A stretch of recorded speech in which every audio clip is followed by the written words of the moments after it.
The last thing you want to do is to raise taxes in the middle of a recession. When the economy is in decline, you don't want to raise overall taxes. I don't think during a time of recession you mess with any of the taxes or increase any taxes. No one is going to want to raise taxes when we have a recession. In an economy like this, the last thing we should do is raise taxes on the middle class. So how it used to be common sense for the Democratic Party to not raise taxes on Americans in a recession, but it looks like they're going to carry on with it anyways. We'll get to all of that later. So hello everyone, and welcome back to your daily government and financial news update. As always, I'm interested in hearing your thoughts on everything, so make sure to give this video a like, but also leave a comment giving your thoughts on everything that is currently going on. Okay, so late last night, Senator Kyrsten Sinema reached a deal to move forward on the Inflation Reduction Act, the latest reconciliation bill being pushed through Congress by Democrats. According to the New York Post, this bill is set to spend $739 billion in healthcare and climate, with 40% of its spending allocated to deficit reduction. In order to get Kyrsten Sinema on board with the piece of legislation, which was absolutely necessary considering they needed 50 votes in the Senate to get the reconciliation bill passed, they had to remove the carried interest tax provision, which would have raised taxes on private equity firm profits earned by executives, something predicted to have generated $13 billion over 10 years. To replace that provision, they plan on including a new excise tax on stock buybacks. So their first vote is set to be over the weekend on Saturday, where once again they'll need just 50 votes to advance the bill to up to 20 hours of debate, then a vote-a-rama, before the final vote, which is expected to take place either on Sunday or Monday morning. And again, this is going to be another bill passed on a completely partisan basis with only Democratic votes, something that President Joe Biden considers to be a win, but may just get some blowback from the American people. Specifically, the fact that it would raise taxes on low and middle income earners, something Joe Biden promised not to do. And all this, of course, in the middle of a recession, something even Democrats used to say was foolish, but now doing exactly that. According to new research by the Heritage Foundation, over half of the tax burden from the bill will fall on Americans earning less than $200,000 per year. And as you can see with this chart, these are the expected amounts of tax increases you will end up paying depending on the income bracket you're in. If you make less than $25,000 per year, you can expect to pay around $740 more in taxes per year, which is extremely crazy in itself, considering that we're taxing people more money already at the poverty line. Those earning between $25,000 and $50,000 per year can expect to pay $1,375 more in taxes. Finally, if you earn between $50,000 to $100,000 per year, you can expect to pay anywhere between $2,120 to $3,000 more in taxes per year.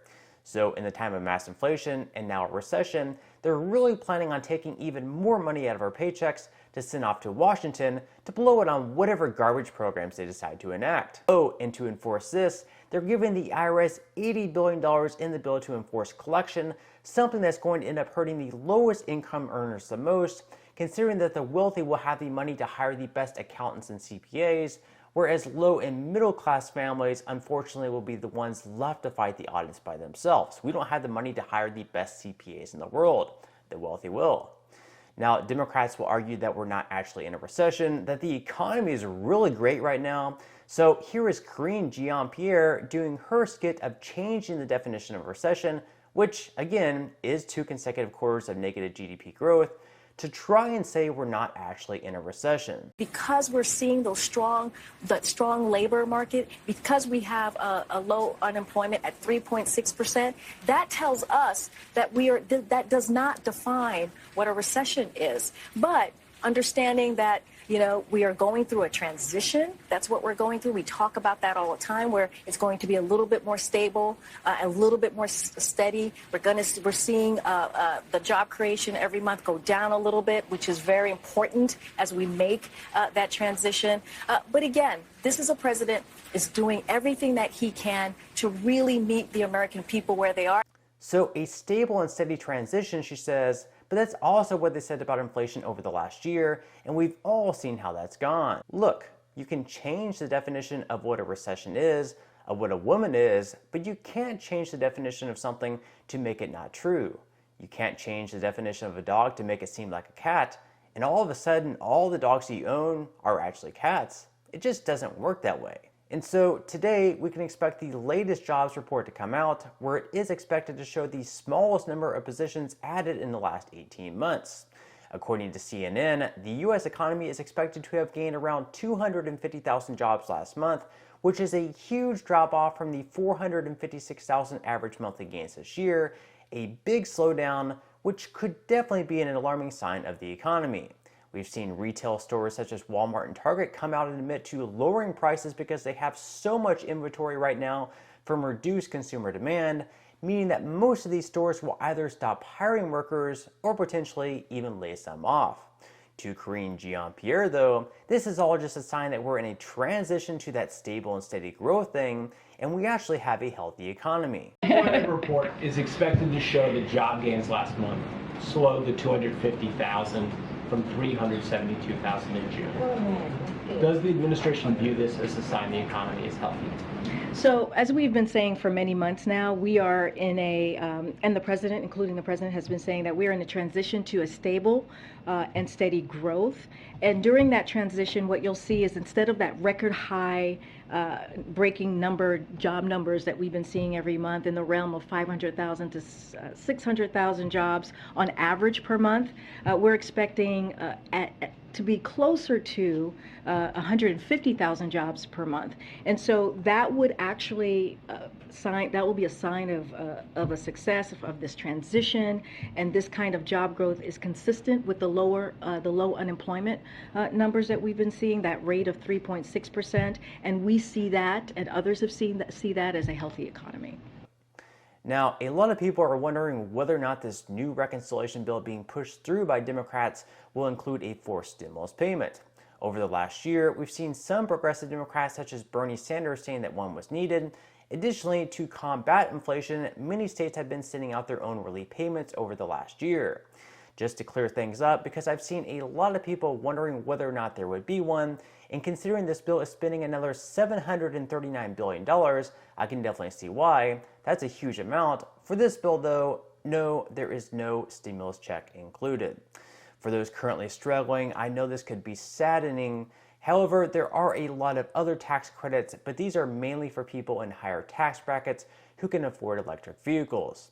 So the piece of legislation will provide tax credits of up to $7,500 for new electric cars and $4,000 for used EVs, which, to Pete Buttigieg, is the best possible solution for Americans facing high gas prices. Bottom line, we need to continue pursuing the measures that are under the control of policymakers, but also recognize that the best thing we can do for the medium and long term is make sure Americans have more options through greater fuel efficiency and greater access to vehicles that don't require gasoline at all, so that Americans don't have to worry about what's happening in some Middle Eastern capital or foreign war zone. Reality check, sir. Most Americans can't afford an electric vehicle, where the average sticker price is right around $67,000. So it's really interesting to see Democrats scramble to defend their green energy handouts, this $7,500 giveaway to wealthier Americans who can afford an electric vehicle. I mean, it's great that these vehicles are going to become cheaper, but really, the Americans struggling the most here aren't exactly looking to buy a $60,000 Tesla in these times. But that's the direction they're going here, subsidizing the wealthier Americans to buy EVs and raising taxes during a recession.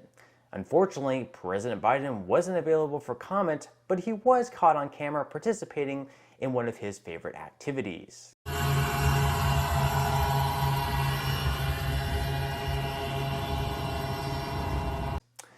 Okay, now moving into some money news, where stocks saw mixed results yesterday after such a strong day on Wednesday, with the S&P 500 dropping by 0.078%, the Dow Jones in the red by 0.26%, and the Nasdaq actually seeing more gains, carrying their momentum from the day before, up 0.41%. Futures for today so far are pretty flat, with Dow futures up 0.05%, S&P 500 futures down 0.02%, and Nasdaq futures down 0.04%. Over the last day, Bitcoin has seen pretty good success, up 1.41%, as investors hope it can get back into the 24,000s by next week. So with the S&P 500 up by over 8% in the last month, but still down by over 13% since the beginning of this year, it definitely wouldn't be a bad time to start investing, or if you've already started investing, to continue dollar cost averaging in. So if you would like to receive 6 free stocks and $5 worth of Bitcoin, in the comment section below, I will leave a link where you can receive just that from my partner in Webull. And even if you don't feel like investing at this time for whatever reason, once you receive the free stocks, you can always sell them for what they're worth and transfer that money right back to your bank account.